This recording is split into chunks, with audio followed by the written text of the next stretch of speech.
novamente, estamos iniciando aí a gravação da aula de hoje. Bom dia para todos. Enquanto vocês ficam enviando presença aí no chat para conseguir contabilizar a presença de vocês, vamos iniciar a nossa aula então. Como eu havia mencionado, a aula de hoje é Filosofia, as aulas 33 e 34, com o tema Liberdade e Linguagem, Habermas, certo? Então, vamos dar início aqui à aula de hoje. Então, o material de vocês traz esse grafite de um artista... Ô, Lucas, bom dia. O que a gente vai copiar desse? Você vai avisar pra gente? Os slides eu vou disponibilizar para vocês, viu? Como eu não... Parece que o sistema ele mostra como que vocês podem ter acesso aos vídeos através da própria plataforma do Plural pelo Google Meets.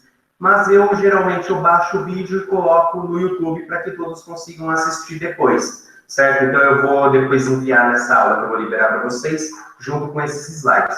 O que vocês podem copiar?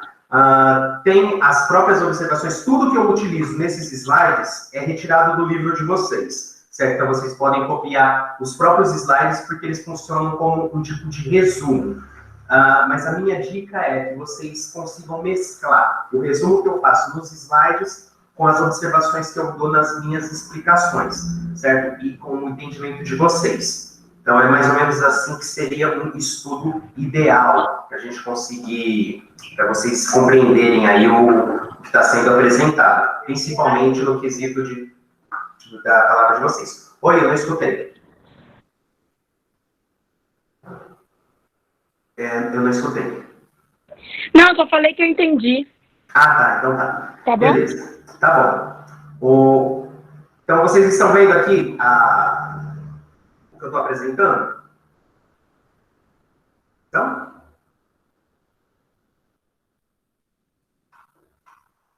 Vocês precisam confirmar.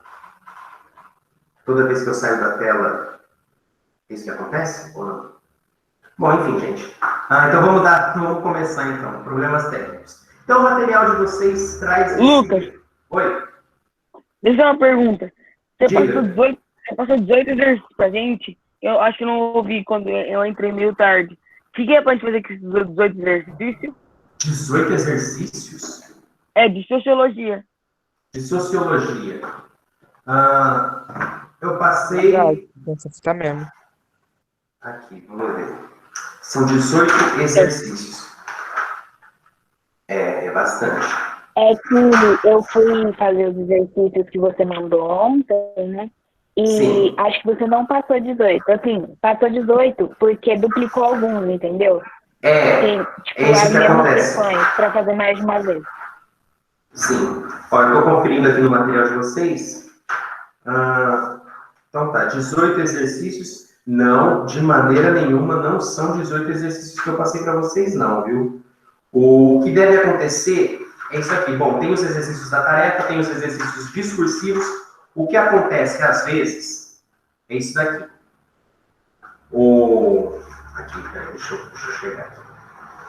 O que acontece é que, às vezes, tem exercícios que tem A e B. Então, ele gera uma outra pergunta só para colocar a alternativa B. Não sei por que isso está acontecendo, vou dar uma conferida, mas, Matheus, não foram 18 exercícios. Responda, é que está o problema, né? Se isso foi duplicado, vocês só vão responder os referentes aos exercícios que precisam. Os que não forem respondidos vão ficar em branco.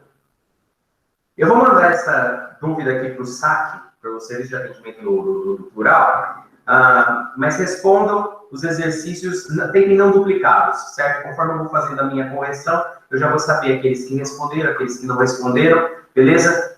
Inclusive, quando eu estou fazendo a correção, eles dividem por questões. Então, vai ficar mais fácil de saber se vocês responderam se ele foi duplicado, se não responderam. Tá certo? Outra dúvida, Lucas. Diga. Você vai corrigir, você vai gravar e vai mandar pra gente, é isso? As correções desses exercícios?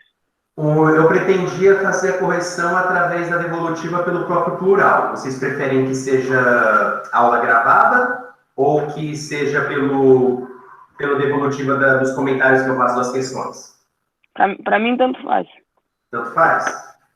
Como vivemos uma democracia, eu gostaria da opinião de vocês, porque às vezes eu consigo devolver uma explicação mais detalhada por comentário, por questão, porque às vezes eu não consigo pela aula gravada, pelas respostas transmitidas. Então pode Eu acho melhor fazer pela plataforma. Então tá Porque certo. aí você responde a resposta de cada um, né? Porque, tipo, cada um vai responder uma coisa, aí você sabe que tá Sim. errado e tá certo na resposta. Esse é o diferencial de devolver as perguntas por lá. E aí cada um me dá uma explicação e eu consigo direcionar a correção personalizada, digamos assim, para cada um de vocês. Bom, pessoal, então eu vou fazer pela correção do plural, certo? Se ficar muita dúvida, se eu perceber que muita gente não teve dificuldade para executar essas atividades, aí eu faço uma aula gravada ou até mesmo uma transmissão para tirar essas dúvidas com vocês, beleza? Tá certo? Aí eu vou analisar pelas respostas, mas a minha intenção é fazer tudo por lá, que consegue ser melhor direcionado a devolutivo. Lucas, última coisa antes de você começar, juro. Não, pode ir. Pergunta, Só volta o gente. primeiro slide para mim ver o título da aula, só me copiar, por favor. Ah, sim, aqui. Liberdade e linguagem Habermas. Certo? Certo. Então, fazendo uma breve retrospectiva, gente, porque as aulas elas estão ficando cada vez mais tensas. Então, a gente começou lá com uma introdução da ética, a gente passou pelas definições de liberdade e conhecimento em Spinoza, onde ele falava que a liberdade ela era ilusória, porque tudo que a gente poderia, o máximo que a gente poderia se aproximar da liberdade era conhecer o que motiva nossas ações, certo? Depois do Spinoza, a gente passou para a liberdade e política em Marx, onde a análise da liberdade ela caminhava para uma análise da condição econômica do indivíduo. Ou seja, a condição econômica forçava as pessoas a serem mais ou menos livres de acordo com a sua condição financeira, certo? Depois a gente passou para a liberdade e responsabilidade na fenomenologia e no existencialismo, que foi a apresentação lá das teorias do Sartre, da ideia de nada, a ideia que a gente possui uma liberdade irrestrita, certo? Então vocês conseguem perceber como os diferentes autores da filosofia, eles tratam a liberdade de forma completamente diferente. Então, caminhando nessa mesma via, a gente vai tratar dessas mesmas questões da liberdade e da linguagem em Habermas. Certo? Se vocês perceberem, cada uma dessas aulas traz o conceito de liberdade, entendido pelo autor, e também algum diferencial presente no pensamento dele. Por exemplo, no Marx era política, no Spinoza era conhecimento. No Habermas é linguagem. E a gente vai descobrir por que é linguagem. Eu particularmente gosto desse campo da filosofia. Então, o material traz esse grafite do Banksy, certo? Do grafite do Banksy, certo? O meio é o grafite, o local é um espaço urbano, ou seja, ele fez esse grafite fora do museu, e eu trago uma reflexão para vocês. Em que sentido essa arte e a linguagem utilizada nessa arte forma uma crítica social? Ou seja, aqui traduzido a gente fala enjoy your life, ou seja, aproveite sua vida. Só que o garotinho aqui do grafite, ele riscou o F e se transformou em lie. Então, aproveite sua mentira, desfrute sua mentira, goste da sua mentira. O que vocês conseguem extrair desse grafite quando observam ele? Tem alguém que quer se aventurar numa análise, numa interpretação a respeito? Talvez seria uma interpretação que ninguém consegue aproveitar a vida, porque ninguém tem uma liberdade em si. Sim, é uma leitura interessante. Então, sim, cada um consegue aproveitar a vida. Gostei da sua explicação. Bom, com o material a gente vai descobrir que essa vida, ou a maneira como essa vida deve ser aproveitada, ela é fortemente influenciada por algumas instituições, certo? A ponto da gente criar uma mentira para conseguir viver as nossas próprias vidas, certo? Então, vamos lá para o material. Você já se perguntou sobre sua carreira, faculdade e trabalho? principalmente vocês que estão no segundo colegial, essas dúvidas já passaram pela cabeça de vocês. É muita pressão, é muito estudo, vocês ainda vão para o terceiro colegial, só que já estão pensando desde já, ou desde o primeiro ou períodos anteriores, o que vocês querem para a vida profissional de vocês. Isso envolve carreira, faculdade, trabalho, ou seja, são as expectativas que vocês têm para o futuro profissional, pessoal e acadêmico. Inclusive, as orientações vocacionais, a psicóloga, elas tendem a orientar vocês de forma melhor para conseguir tomar essas decisões. Então, é um período marcado na vida de vocês com essas mudanças. Então, responder a tudo isso, carreira, faculdade, trabalho, todas essas nossas expectativas, pressupõe que nós somos responsáveis pelo nosso futuro e que a gente tem total controle da nossa vida. Mas será que é bem assim que funciona? Quantos cursos, às vezes, nós somos impelidos a optar por causa de certas influências, ou da mídia, ou da nossa família? Certo? Isso acontece, não sei se acontece na casa de vocês, mas eu tive um colega que ele era apaixonado por matemática, só que ele acabou cursando administração para dar continuidade na empresa do pai, certo? A administração ela envolve matemática, só que uma matemática mais financeira, só que ele gostava de fazer essa distinção para mim. Ele gostava de um curso, só que acabou optando por aquele que seria mais útil financeiramente para dar continuidade com a vida dele. Estão ouvindo? Quem falou comigo? Estão ouvindo o Lucas? Chico? Sim. Então tá. É isso. Então, em séculos passados, a maioria das pessoas viviam em um mundo imutável, onde as condições de nascimento elas eram decisivas para determinar os aspectos da nossa existência. Ou seja, se a pessoa nascia em berço de ouro, vamos dizer assim, a vida dela seria completamente diferente do que aquele que nasce em condições mais miseráveis, ou daqueles que nasceriam de condições de famílias mais pobres. Então, são os pontos interessantes dessa constatação, que existe uma herança de privilégio dessas pessoas que nasceram nessas condições imutáveis no passado, e há países em que essa condição de nascimento ela ainda existe, certo? Aqui a gente pode citar a Índia com a sua sociedade de castas, certo? E nas sociedades onde possui uma cultura mais machista. A gente pode citar a nossa, só que não é tão evidente assim como no Japão, onde as mulheres elas recebem um tratamento diferenciado, beleza? Então, as experiências que moldam e dão sentido na nossa época, elas são diferentes das épocas anteriores, certo? A modernidade tem uma certa comum acordo entre os especialistas, já que a modernidade ela vai se iniciar nos meados da Revolução Francesa e com a Revolução Industrial. Por quê? Porque ela vai promover uma mudança na sociedade. Essa mudança, inclusive, através da mudança econômica, com a venda de mercadorias pela iniciativa privada e pela venda da força de trabalho pelos proletários. Lembra lá a definição do Marx dos proletários? Certo? Então, isso abriu caminho para mudanças sociais jamais vistas na história da humanidade. Certo? Então, dentro desse contexto também houve a abolição do privilégio de nascimento e a universalização do princípio de igualdade que modificaram os pilares aí da nossa sociedade. Isso aqui não era para estar aqui. Certo? Então, material.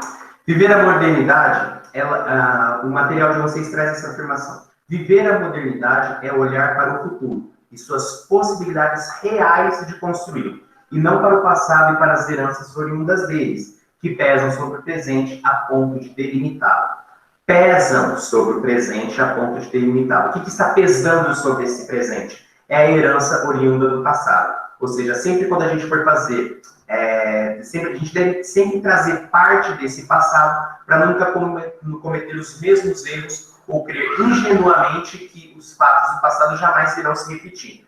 Deve-se sempre pensar sobre isso a respeito da manutenção dos direitos, na luta contra a miséria e na justiça social. Por que eu estou trazendo isso? Porque mais nos slides futuros, eu vou trazer para vocês sobre esses direitos que a gente possui, dessa condição, dessa liberdade que a gente às vezes acha que desfruta, só que não é bem assim. Existem veículos, existem grandes instituições, existem grandes grupos que eles investem bastante publicidade e propaganda para a gente tentar defender a eliminação de alguns direitos. Isso é um ponto que eu já mencionei para vocês em aulas anteriores, certo? Essa parte aqui Alguém fez alguma limite? Certo? Estou vendo o Lucas? Sim. Está travando? Todos estão me escutando bem? Está travando? Não? Certo. Então, elogio e crítica à modernidade. Seguindo o material de vocês, a gente vai trazer, tem alguns autores que são apresentados e o pensamento deles, ora elogia ou critica a maneira como eles concebem a modernidade, certo? Essas visões então são otimistas ou absolutamente pessimistas. Tem esses 2, 3 autores aqui que possuem uma visão mais otimista. Kant, ele celebra a Revolução Francesa, porque ele vê nela o potencial de emancipação humana, de ascensão, de crescimento, de liberdade. E o Marx e o Engels, eles são críticos da Revolução Burguesa. Se vocês lembrarem da aula do Marx, essa Revolução Burguesa, para o Marx e para o Engels, ela não promovia tanta liberdade assim, porque ela mantinha o status vigente, certo? Tanto que para o Marx e para o Engels, um fato, uma consequência necessária seria a revolução do proletariado, que culminaria numa ditadura do proletariado temporária, para se conseguir dar origem a uma nova forma de sociedade, certo? Mas eles, apesar de tudo isso, dessa exploração que envolve o sistema capitalista, eles acreditavam na emancipação humana, porque para eles essa revolução iria acontecer, era inevitável e necessária para modificar os pilares da sociedade de forma mais positiva. Certo?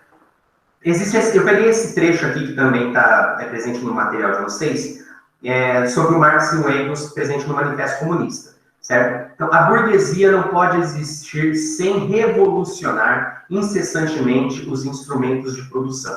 Por conseguinte, as relações de produção e, com isso, todas as relações sociais. A conservação inalterada do antigo modo de produção era, pelo contrário, a primeira condição de existência de todas as classes industriais anteriores. Essa subversão continua da produção, esse abalo constante de todo o sistema social, essa agitação permanente e essa falta de segurança distingue a época burguesa de todas as precedentes. Dissolvem-se todas as relações antigas e cristalizadas, com seu cortejo de concepções e de ideias secularmente veneradas. As relações que as substituem tornam-se antiquadas antes de se consolidarem. Tudo que era sólido e estável se desmancha no ar. Tudo que era sagrado é profanado e os homens são obrigados, finalmente, a encarar sem ilusões a sua posição social e as suas relações com os outros homens. Pessoal, por que eu trouxe esse trecho e por que o material julga que ele é importante? Duas coisas. Aqui o Marx e o Engels, eles estão apontando para essa mudança que acontece na sociedade,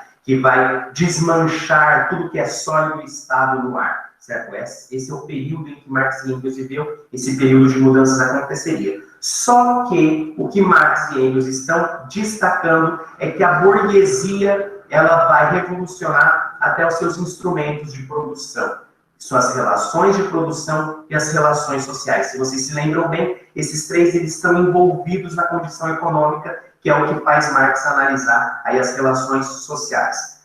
Por que isso é importante e é atual? Porque hoje em dia nós temos também essa revolução dos instrumentos de produção. Um exemplo disso são os aplicativos de entrega de comida. São os aplicativos Uber, o iFood. Existem pessoas que têm esses celulares, elas pegam uma bicicleta e rasgam a cidade inteira fazendo essas entregas. Pessoas que não têm direitos trabalhistas, pessoas que não têm privilégios, pessoas que não têm direitos garantidos por lei. Inclusive, está acontecendo uma paralisação dos entregadores desses aplicativos, para eles conseguirem o mínimo de direitos necessários. Ou seja... Lucas. Oi? Rapidinho, deixa eu falar uma coisa. Na Diga. hora passada, o áudio estava cortando. Ah. Aí, de alguns estavam e de outros não. Aí, né, agora na sua aula, o áudio tá meio abafado. Eu quero saber se é meu computador ou de todo mundo. Pessoal, todos... Não, mano. Borati, não é seu computador, não. Também tá tudo abafado, tá estranho. Meu também. Comigo tá de boa. Tá de boa? Alguém tá escutando o funkzão. Tem mais gente escutando o áudio de maneira limpa? Ou está abafado? Será que é a acústica do ambiente? Deixa eu abrir aqui um pouco. Aqui tá de boa. Tá de boa? Bom, pessoal, de qualquer forma, se for o computador de alguém ou a transmissão que acontece agora, eu vou fazer essa aula vai ser disponibilizada para vocês depois, certo? Então, não sei se depois que ela for disponibilizada, vai dar uma melhorada, certo? Pelo visto, em virtude desse problema não aparecer em alguns computadores, eu acho que pode ser só algo temporário. Certo? Tá bom então, Lucas, pode ser. Depois mas tá dando pra ouvir. É só Tá dando pra ouvir?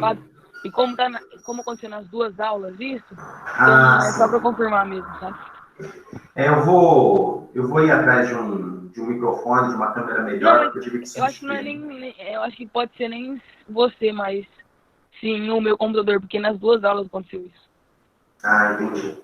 Bom, enfim, eu vou também tentar pesquisar a respeito desse problema para tentar corrigir, porque o ideal é oferecer para vocês uma aula de qualidade que não tem esse tipo de probleminha, certo? Bom, então retomando, pessoal, então é isso que Marx e Engels eles já mencionavam na época deles, sabe? Essa burguesia que tenta revolucionar os seus instrumentos de produção, e nada mais atual do que a condição de alguns trabalhadores que utilizam a própria tecnologia para conseguir o mínimo para sobreviver, enquanto essas empresas que oferecem esse serviço que ficam com grande parte do lucro, certo? É a mais-valia que Marx sempre mencionou e a crítica que ele dedicava ao capitalismo, certo? Então, assim como Marx destaca o esforço da burguesia em revolucionar os instrumentos de produção, a relação de produção e as relações sociais, nós temos autores que analisam a modernidade de forma mais pessimista, certo? Apontando o surgimento de novos problemas. Que é o que acontece, certo? Se Marx está falando desse esforço da burguesia em se revolucionar, e que, como Kant dizia, que isso, o avanço tecnológico, o avanço do conhecimento, com a Revolução Francesa, poderia proporcionar a liberdade humana, a emancipação humana, existem outros autores que vão falar que todos esses avanços, eles trazem uma série de outros problemas, certo? Então, tem um material de vocês que faz essa frase que eu achei interessante, porque o progresso, ele possibilitou a construção de jardins e de desertos, a produção de mercadorias a troco da devastação do planeta, construção de fortunas e multiplicação da miséria, certo? É uma frase sucinta e, na minha opinião, bastante impactante, porque consegue trazer aí bastante conteúdo. Então, o Weber, ele possui uma visão pessimista, porque para ele viver a modernidade é conviver com um amplo conjunto de instituições burocratizadas, empresas privadas e órgãos do governo. Essas instituições, elas são hierarquizadas e pautadas pela razão, a fim de obter a maior eficácia em seus fins. Por que isso é importante? Toda instituição, ela possui hierarquias, ou seja, se existe a grande mídia, os esquemas de televisão, acima dessa grande mídia, existem grandes empresas que financiam as notícias que precisam beneficiar essas grandes empresas, certo? E essas empresas, essa mídia, elas influenciam a população. Também é dividida também em uma série de outras hierarquias, uma série outras de classes, certo? Então você consegue perceber um tipo de pirâmide que destaca bem a hierarquia que acontece na sociedade. Só que essas instituições, gente, elas não são bobas. Elas sabem exatamente aquilo que elas fazem. O exemplo que a gente pode citar são as cores utilizadas nas propagandas, a forma de discurso utilizada em algumas notícias. Isso tudo possui uma razão. Por quê? Porque essa razão, ela se aprimora. Oi? Acho que alguém abriu o microfone por acidente. Certo? Então, o conhecimento, ele torna-se cada vez mais técnico e especializado. Perde-se a visão do todo. Isso, pessoal, é uma crítica que acontece também no meio universitário, porque conforme você entra na graduação, no seu curso de superior, e você vai crescendo na academia, você faz o seu curso superior, seu curso de graduação, você faz o seu curso de mestrado, você faz o seu curso de doutorado, você faz o seu curso de livre docência, você vai trabalhar no seu serviço. Isso tudo vai fazendo você esquecer das outras áreas do conhecimento. Principalmente na faculdade, quando você precisa produzir artigos científicos. Isso vai transformando o conhecimento em uma coisa muito técnica, especializada. Ela perde a sua interdisciplinaridade, certo? No passado isso acontecia muito mais, filósofos, sociólogos, psicólogos, antropólogos. Eles conseguiam conversar com a sociedade, incluindo todas as outras disciplinas. Hoje a gente está muito técnico. É filosofia falando de filosofia, sociologia falando do campo da sociologia, as disciplinas elas não dialogam mais. Esse é o caráter técnico do conhecimento e a crítica que o material apresenta, tanto com a Weber quanto com os outros autores. Então, os indivíduos eles acreditam terem atingido um desenvolvimento espetacular e serão convertidos em especialistas sem espírito e sensualistas sem coração. Então, para o Weber, a modernidade ela está se convertendo em uma nova forma de exploração. Veja como o conhecimento se transformou em alguma coisa muito mais técnica. Certo? Aqui eu trouxe essa imagem, aqui eu não sei se vocês já assistiram, é um episódio de Black Mirror, Mérito de 15 milhões, onde ele meio que confronta o sistema, certo? Ele fala finalmente todas as verdades que ele tem engasgada na garganta. Só que no final, o próprio sistema consegue comprar esse protagonista.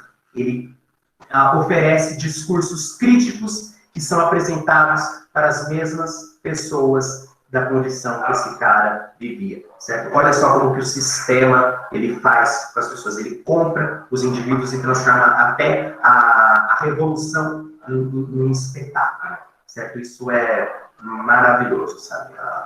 Existem N filmes que eu trago para vocês no final, certo? Então, aqui a gente entra em Habermas. Habermas e a teoria da ação comunicativa, certo?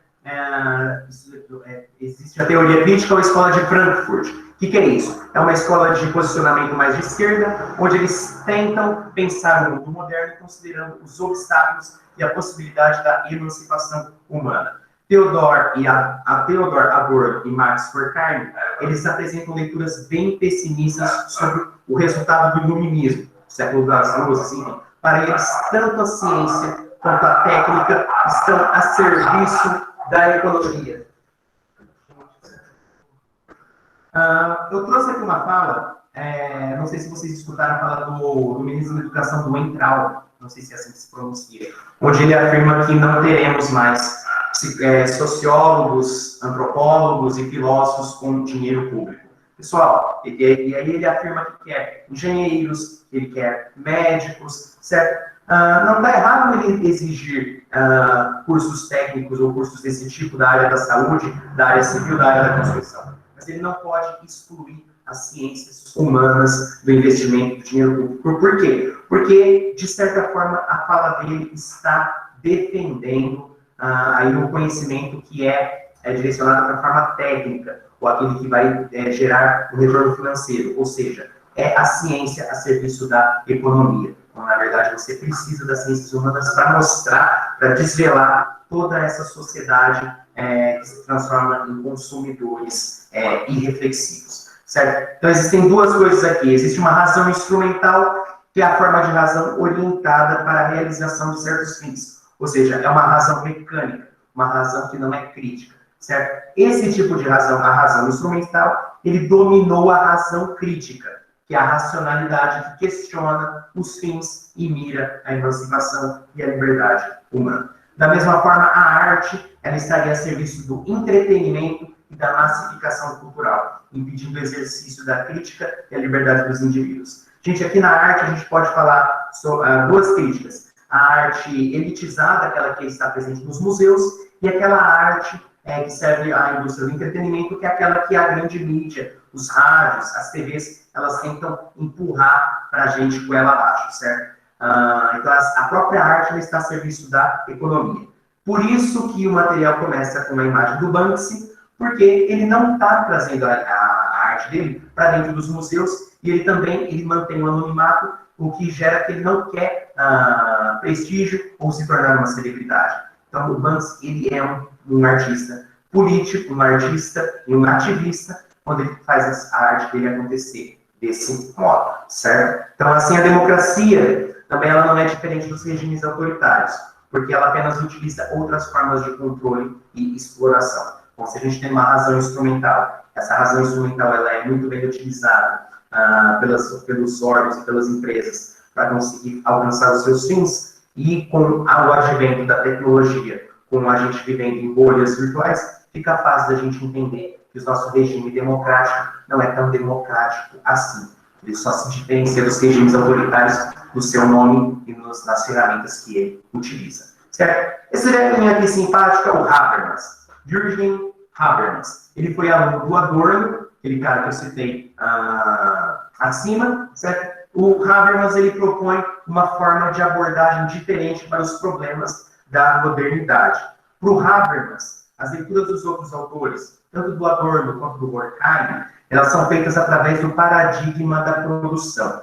Esse paradigma de produção, ele analisa o indivíduo partindo apenas do impacto econômico, ou seja, ele não tem uma posição assim tanta de esquerda, porque os autores de esquerda, inevitavelmente, eles caem numa crítica à economia. Para o Habermas, ele tenta considerar o indivíduo não tanto com esse impacto econômico, certo? Então, o homem é capaz de falar e sentir, podendo encontrar uma forma de emancipação por meio do relacionamento.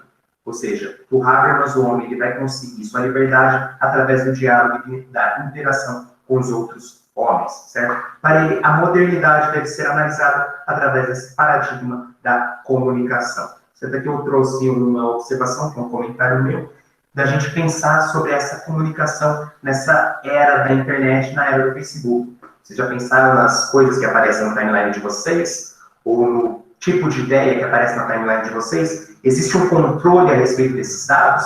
Isso aconteceu aconteceu em eleições, Steve Bannon, manipulação de dados, ou seja, a que ponto a internet está proporcionando uma comunicação aberta e democrática para a gente. Mas enfim, é só um comentário. Certo? Para Habermas, existe o sistema e o mundo da vida. O sistema é o universo do trabalho, o universo da dominação, submetido à razão instrumental, fundada na técnica e finalidade produtiva, aquela razão que a gente já citou. Certo? O mundo da vida é o universo da interação, é quando a gente consegue dialogar e se comunicar com os outros sujeitos. Certo? O segundo, o mundo da vida, ele é influenciado pelo primeiro tema, mas ele não é dominado por ele. Ou seja, o mundo da vida, ele não é dominado por esse sistema, certo? Então, a razão comunicativa, ela revela uma possibilidade de superação dos efeitos da alienação. Ou seja, nós temos a sociedade que se encontra alienada e ela consegue superar isso através dessa razão comunicativa que Habermas menciona, certo? Outra crítica de Habermas é a filosofia do sujeito, a filosofia da consciência.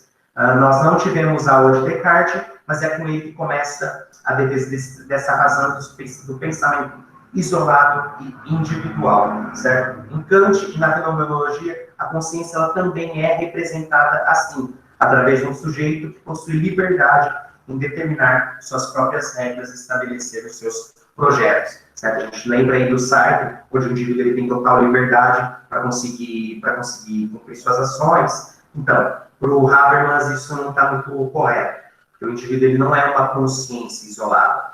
Existem as outras consciências e elas precisam de interação. Então, para Habermas, a construção do conhecimento depende da comunicação.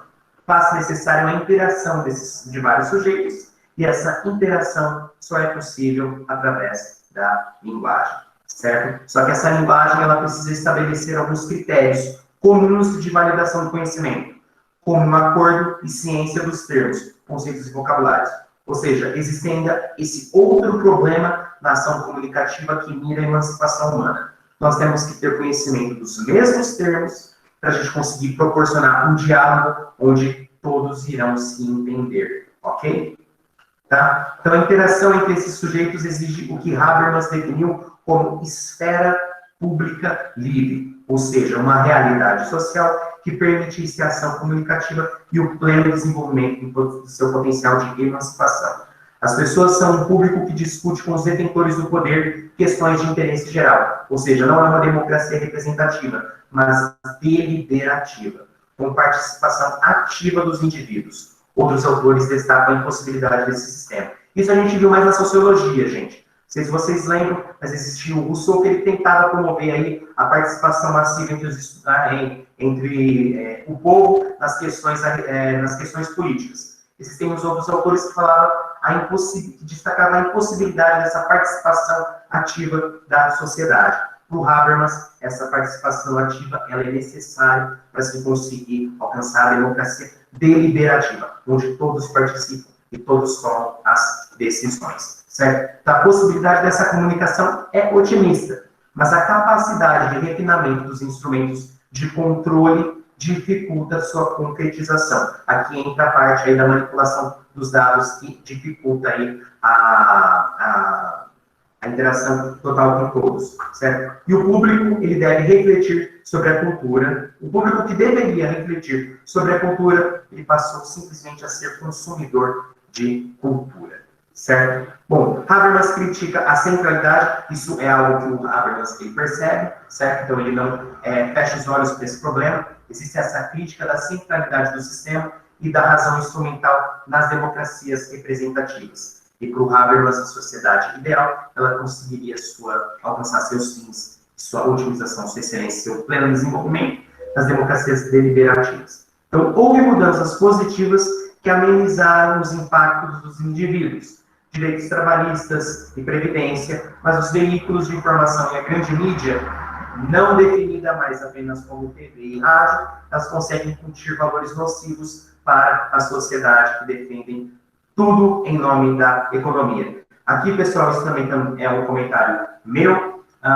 porque o que nós temos hoje são pessoas defendendo a perda dos direitos porque a economia precisa crescer. Ou direitos ou trabalhos. Pessoal, esse tipo de discussão nem deveria acontecer, porque você precisa ter direitos e trabalho. Certo? Você não precisa eliminar outros. Mas isso serve para uma camada da população de super empresários, onde eles exigem perda de direitos para os seus funcionários, para eles conseguirem fazer sua economia crescer, sua renda se multiplicar.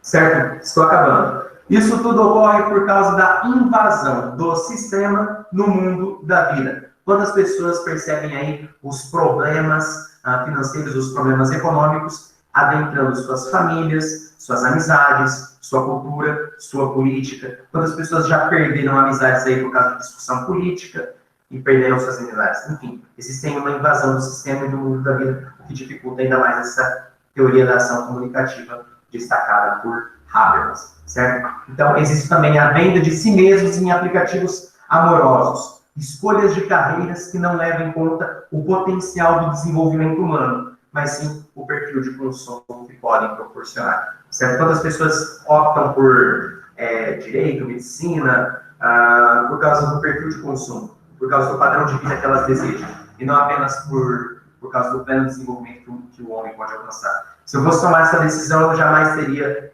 cursado filosofia, certo? Porque o que a filosofia ou as ciências humanas em geral não proporcionam é esse perfil de consumo aí desejado por muitos da população. O que me interessou mais na filosofia foi esse potencial de desenvolvimento humano, essa capacidade de criticar a própria racionalidade humana e tentar compreender aí a realidade que nos serve, certo? Aí vem o ministro da Saúde e fala que não vai ter mais isso, aí complica o nosso lado. Certo? A democracia ela realizaria seu potencial se superasse a dominação econômica e deixasse de ser representativa para ser deliberativa, certo? Ela é fundada na ampla participação de todos, com os próprios indivíduos fazendo suas escolhas. Ou seja, nossa democracia ela não realiza seu potencial para o Habermas. Por quê? Porque a nossa democracia é refém da economia.